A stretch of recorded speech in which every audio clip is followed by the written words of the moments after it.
Let's dive into a little bit of the political landscape today. And of course, that will be with John Deaton. It's going to be a good one. This is probably the most important political race out there, so you definitely want to pay attention. My name is Paul Barron. Welcome back into Tech Path.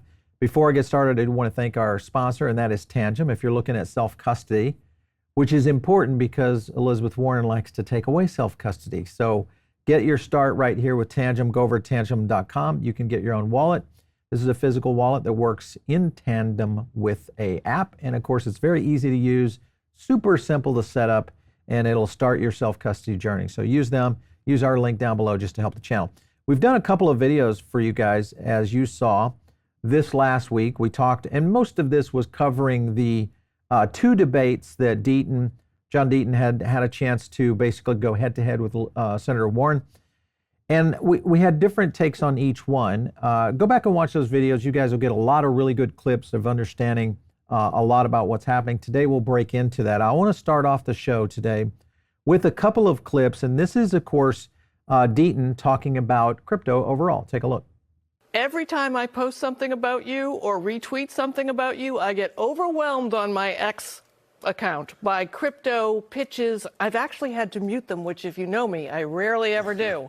So if you were to look at Sue's X feed, you would forgive her for thinking that some of these folks are single issue voters and it's just the crypto issue. Yeah. How do you translate your stance on crypto and your role in this sort of emerging field to other issues? Well, you know, that's been the challenge because unfortunately crypto has taken way too much of time and energy. If you were to ask everyday people here in the Commonwealth to name the top 10 issues, I assure you crypto's not one of them.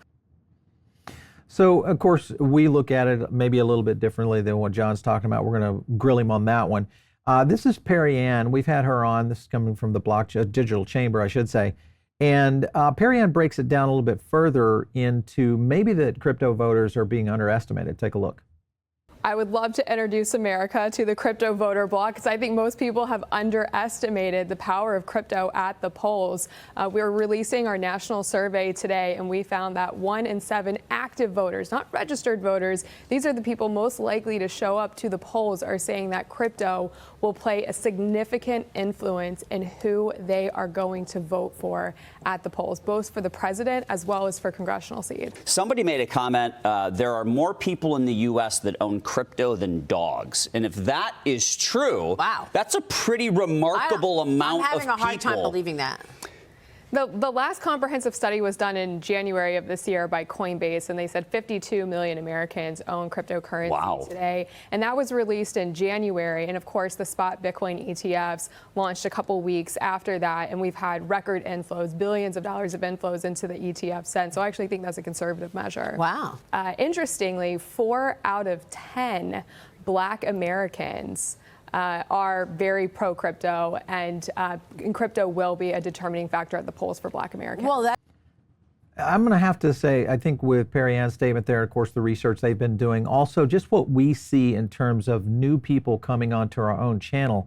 As you guys know, when we first started our own journey, we were at about 200,000 subs. We've blasted past 600,000 subscribers, a lot of which have been new people looking for answers around what's going on with crypto. Joining me today, of course, is one of the big leaders out there in that area, and that's Mr. John Deaton, U.S. Senate candidate right there. How are you? I'm doing great, Paul.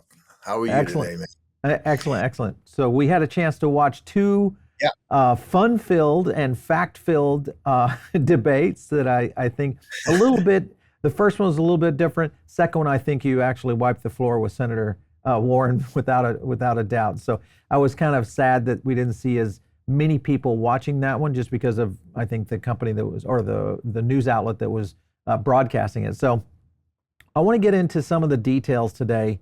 And first of all, when you get past that, in terms of the positions that Massachusetts voters are taking, now you stated early there in that first clip that you felt like maybe it's not an issue right now with voters. Do you feel any different now? I don't know if that was a clip from a couple of weeks ago. No, maybe there's more people. No, let me explain. What Perry Ann said is very consistent with what I see, right? So, for example, I believe Massachusetts has 7 million people. So it's not the biggest state, right? 7 million. I believe Coinbase has about 800,000 customers, and we've estimated that at least 200,000 others have exposure to crypto. So that's 1 out of 7. Very consistent with what Perry Ann said.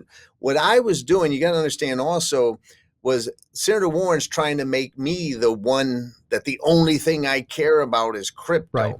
And so what I was saying is that if you ask people in Massachusetts, what bothers you? What are you concerned with? They would bring out the fact that the migrant crisis is bankrupting us because we have a right to shelter law that doesn't require residency. So any migrant that shows up, it's on government dime, taxpayer money, feeding, housing, all of that. And so it would be that, and the fact that Massachusetts is the second most expensive state to live in now for working people. So what I was really trying to point out is very nuanced, is that why is she focusing her reelection on crypto Right. when people are worried about other things? Why are you trying to ban an industry when they can't pay their rent?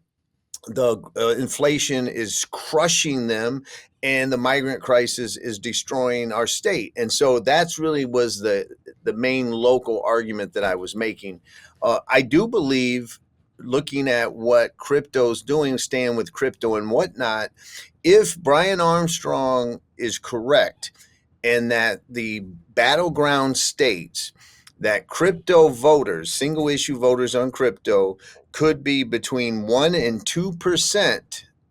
That's the election, Paul. If you understood what the local issues here in Massachusetts, it was me making a nuanced argument that, look, listen, why is she so hyper focused on crypto? Because I'm not.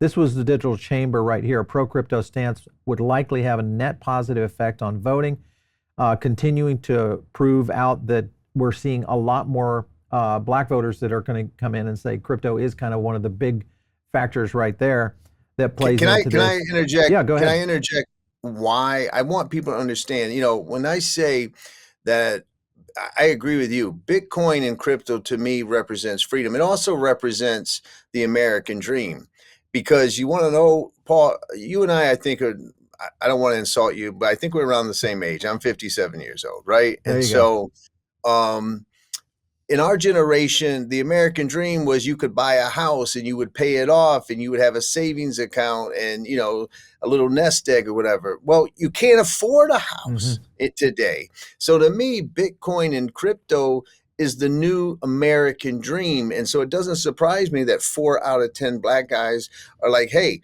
this is a big deal to me, because it represents the American dream. And, Senator Warren doesn't have a problem. You go into the hood.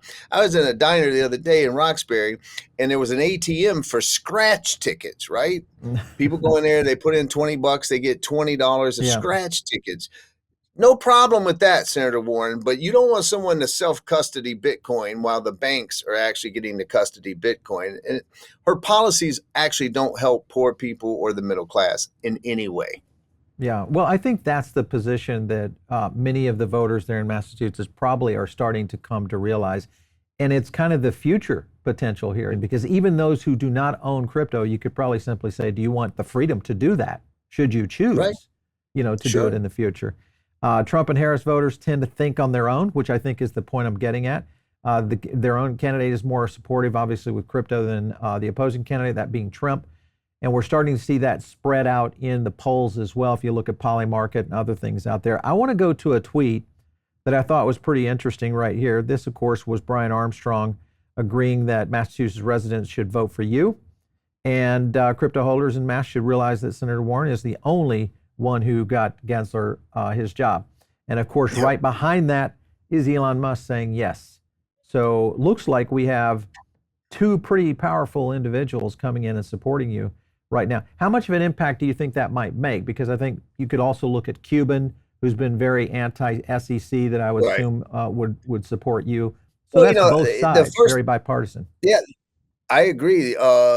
Listen, Mark Cuban and Elon Musk are going at it, but they agree that I'm better for the country in Massachusetts. And I think that says a big deal, right? Because when you just add common sense approach, someone who supports freedom and pro-innovation, I think I'm a uniter in that sense. How much of an impact it would have. Listen, I appreciate it. We're talking greatest entrepreneur of my lifetime who is endorsing me. How can I welcome that?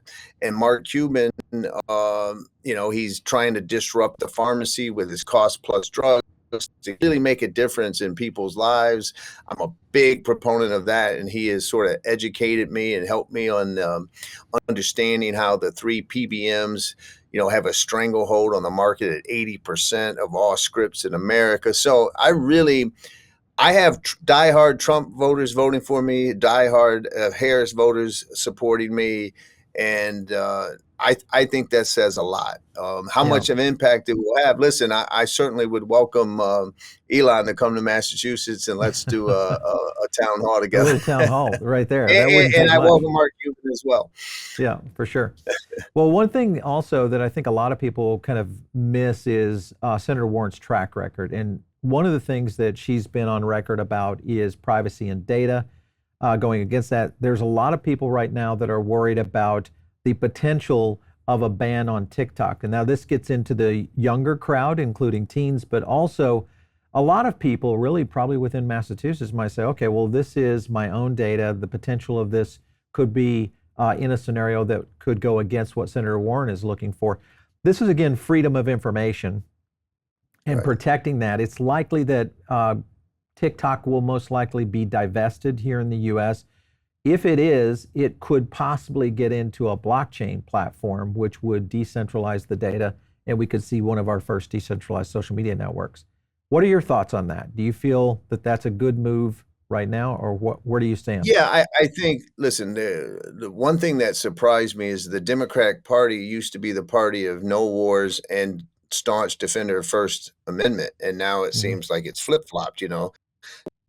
Warren is all in on funding foreign wars, and Harper now be much more restrictive of the First Amendment. So you definitely want to realize that there is a national security issue with our data, with China or someone. So I would certainly, but we don't ban it. We place safeguards in place to divest what you're talking about as far as divesting and then going on the blockchain and becoming a decentralized. To me, that just is an amazing kind of thought that we could be headed that way.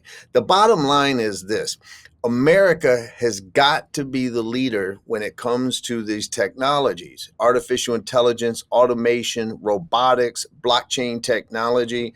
We've got to decide if we lose this race, especially when you're talking about artificial intelligence, we could literally really put ourselves and rob our generations of future prosperity. So we have to be the leader on this, and we've got to get these elected people out, these career politicians like Senator Warren. I mean, if I don't beat Senator Warren, 6 years from now at 81 years old, she'll probably run again, just like Bernie Sanders is running again at 82 years old, just like Dianne Feinstein was 90 and in a wheelchair near death, and they're wheeling her in to vote. We've got to elect, I think, new people with new ideas. I'm in agreement with you. I want to play a clip for you. This is Harris targeting sports betting and video games. And I'll kind of explain this. Take a look. The Harris campaign is making an aggressive last-minute effort to win over younger male voters, investing in a series of ads on male-dominated sports and video game sites like DraftKings and Yahoo Sports. Lay it on the table for us, okay? What the hell is going on here? Because everybody's talking about it. How real is it? Is it fake? What? Just give me the tea. Clearly, Donald Trump is making a whole strategy around appealing to young men. He wants to flip them. We can't let that happen. Second, this is not just a U.S. phenomenon. This is happening across the globe. Only 33% of young men now identify as Democrats. That's down from over 40% in 2020. Republicans are outspending Democrats 4-1 when it comes to targeting young men with online ads, and that's 10-1 in key swing states like Pennsylvania. And we need to turn them out. This is a persuadable group, but we can only persuade them if we get in front of them. I need you to just list the 3 states where these young men represent a large proportion of the electorate. Georgia, Arizona, Wisconsin. I mean, And that is why we're having this conversation. My head hurt. All right, so you can kind of see there's two big factors there. One, of course, young men, DraftKings, if you think about that, along with Polymarket, all these are betting. All that's crypto related. Young men understand that. Then you get into the gaming sector, which we all know, big launch of Off the Grid, huge Web3 game now, potentially going to be one of the top games this year on the Epic Game Store, meaning young gamers also interested in the future of crypto, which are also all potentially going into the Republican slant. This could be good for you, John. Younger men in Massachusetts going in both those areas. What do you think? No, it is. I'm doing real well polling. I'm doing less well than I had hoped with women, and it's only because they haven't found me enough. Like they don't know me yet, right? For example, if all they see is I'm a Republican white male, they might assume that I'm not pro-choice when I am pro-choice. So once women get to know me, they do come, including Democrats, come to support me. But I agree that it's good for me. But here, it's a generational thing. At the end of the day, if you look at Elizabeth Warren versus Representative Richie Torres, right? Richie Torres, pro crypto, knows that Gensler is bad. Elizabeth Warren, they're both Democrats, wants to ban the technology. And so we really do have a generational divide here. But I think that there are a lot of young people are making a difference, and a lot's going to depend on the turnout and how big the turnout goes. You know what I mean? But I can tell you this. When it comes to the polling, and I've never BS. You know me, Paul. Your viewers know me. I don't get up here and I BS or anything like that. If all the voters know is John Deaton, Republican, Swansea, Mass, Elizabeth Warren, Democrat, Cambridge, Mass, I'll lose by 20 points. Once they learn that I'm pro-choice and I'm a veteran, our polling shows I'm down 7 points. Just those 2 points, just those two things. Once they get to know more about where I stand on policy and all those types of things, and I'm a common sense interest in the economy, then it becomes tight. And so it really is about whether or not I can reach enough voters in time to pull off a huge upset, to say the least. Well, I think the key here is that it's interesting. I even made this statement when I watched the two debates. Warren was really fighting in that debate. So it kind of showed me that obviously she took you as a serious contender and was worried about her current race. I haven't necessarily seen her in that kind of position before. So kudos to you. No, you're right. But you want to know something that I want everyone out there to know is that you can't, crypto's here to stay. Paul, you and I know going back 3-4 years ago, it didn't look so great. Right? For the industry. It was doom and gloom. And now you have both presidents trying to see who's, Vice President Harris is doing a reset, allegedly. Donald Trump saying he's going to make America the crypto capital of the world. So those two things are big. But you notice when the moderator in the first debate himself said to Senator Warren, basically, you were building an anti-crypto army. And you notice what she said? She backed off and goes, well, I don't care and mind if people buy and sell crypto. We're already damaging that narrative that she started with. And so you always have to strategically ask yourself, are you winning the ultimate war, even if you're losing some battles? And I think that we're winning the war. You know what I mean? Freedom is going to win out at the end of the day. No doubt. I'm on your side. This is an interesting move, and it has nothing to do with Massachusetts, but I wanted your opinion on this. This is talking about Chris Larson. He's one of the co-founders over at Ripple, and he has put together a $10 million Future Forward Fund super PAC supporting Kamala Harris. Why do you think Larson, XRP, Ripple, going in on supporting Harris? What are your thoughts there? Listen, I can't really speculate. I know this is what I want us to get back to. I want us to get back to a place where, let's say that Paul Barron and John Deaton don't agree on the president. We may very well, but whatever. Say we don't. We got to get back to being able to say, I disagree with who you're voting for president, but I don't disagree with you. You know what I mean? We've got to get back to that point. You know, I think it's ironic. I brought it up. I don't know if you recalled it in the debate where I said that, you know, if I don't sue the SEC and help get XRP deemed legal, that donation in XRP to your candidate of choice, Senator, doesn't happen. So, Madam Vice President, you're welcome, right?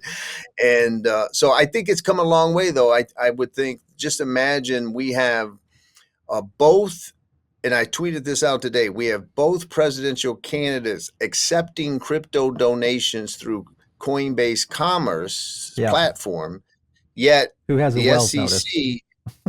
the SEC suing Coinbase That for one, yes. an illegal business when both presidents, I also have Coinbase Commerce and accept crypto donations. So if you don't mind me saying, JohnDeatonForSenate.com, please. Not at all.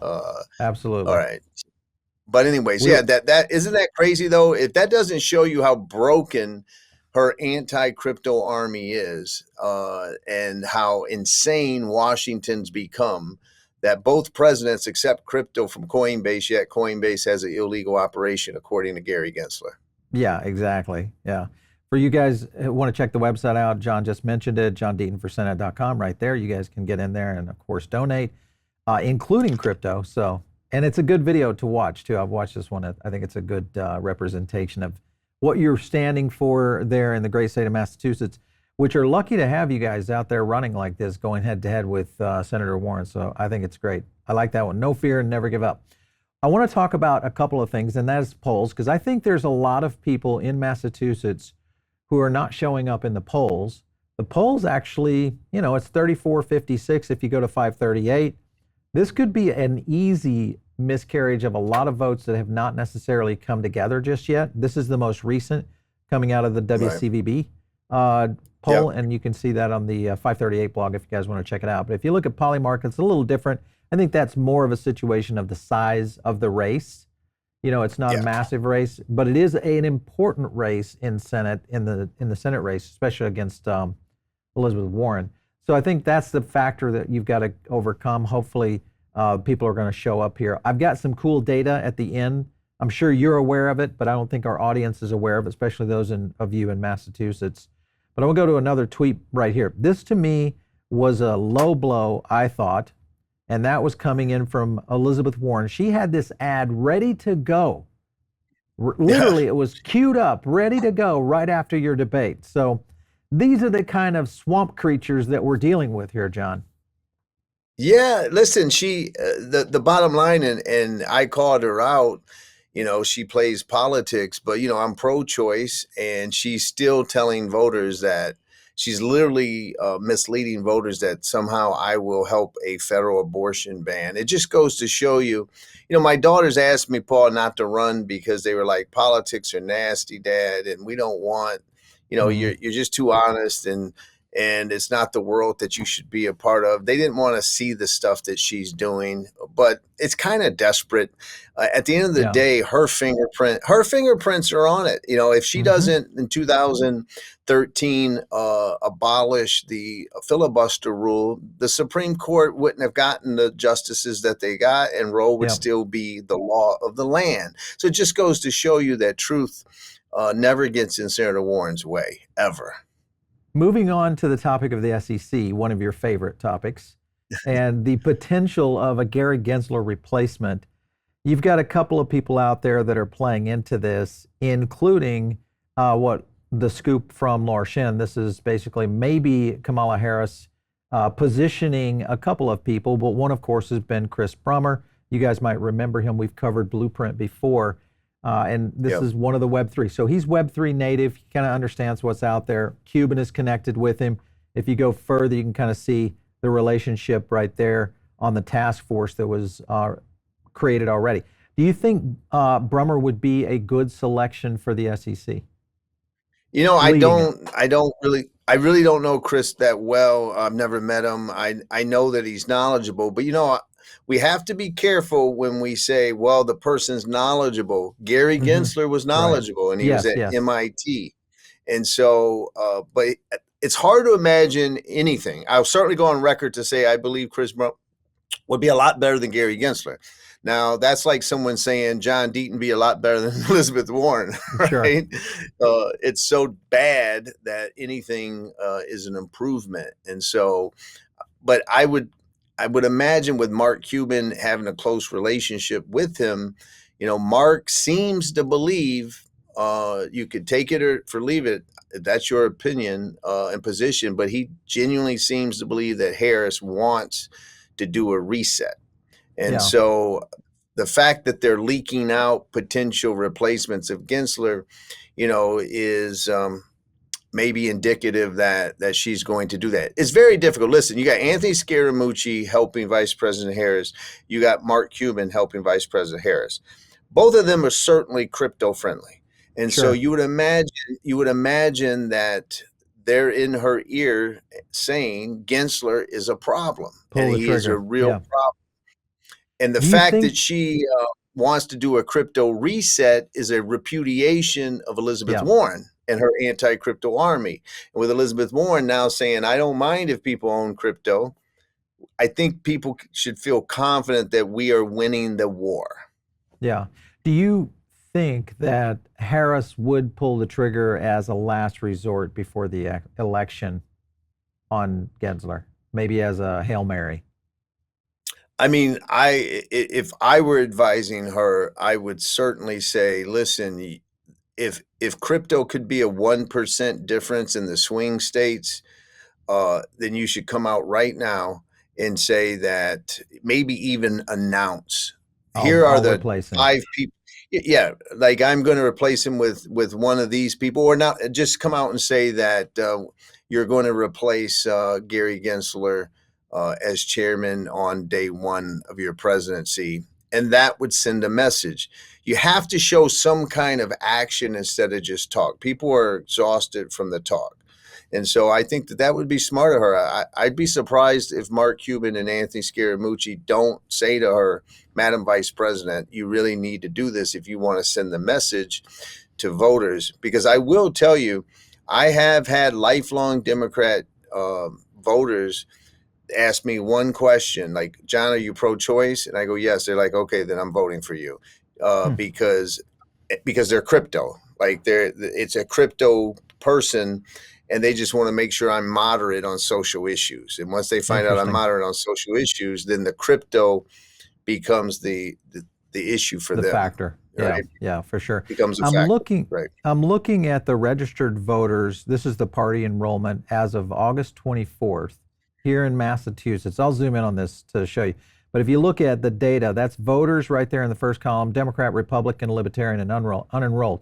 The unenrolled number surprised me, 3.2 million, 418,000 Republicans. So the Democrats outweigh the Republicans, but 3.2 million unenrolled. That's a wide open race if you can win any of that unenrolled. Yeah. So just so your voters know, number 1, Massachusetts, number 1, 64% are independent. They're called unenrolled here, but it's independent voters, 26-ish% Democrat, only 8 point something Republican. Right. But yes, so I could get every Republican vote and I'd get 8%. Right. And so you have to appeal to that independent voter here in Massachusetts. And Elizabeth Warren, the good news was that in 2018, she had 54% of the independents inclined to vote for her. We did a poll that showed she was at 33%. So that she lost 22 points off independents. If I were to win the 2 other out of 3 independents, I win. Now that's not to suggest I'm going to win them all, but I'm just telling you that shows you that it is achievable if you can reach them. Yeah, it's a potential there. Well, listen, John, we're pulling for you, and of course, we are putting out the news the best we can. Make sure if you guys have not already checked out John Deaton for Senate, go over there and do that. You're doing great work out there. Thanks for stopping in today. We appreciate it. Thank you, Paul. Keep up the fight, brother. All right, see ya. All right, you guys are tuned in. Make sure and jump over into our own Diamond Circle. That's our custom group that gives you additional content. I do some special drops over there in terms of information. and it's available and it's free. It's always a link down below. And of course, you can hit me out there on X at Paul Barron. We'll catch you next time right here on TechPath.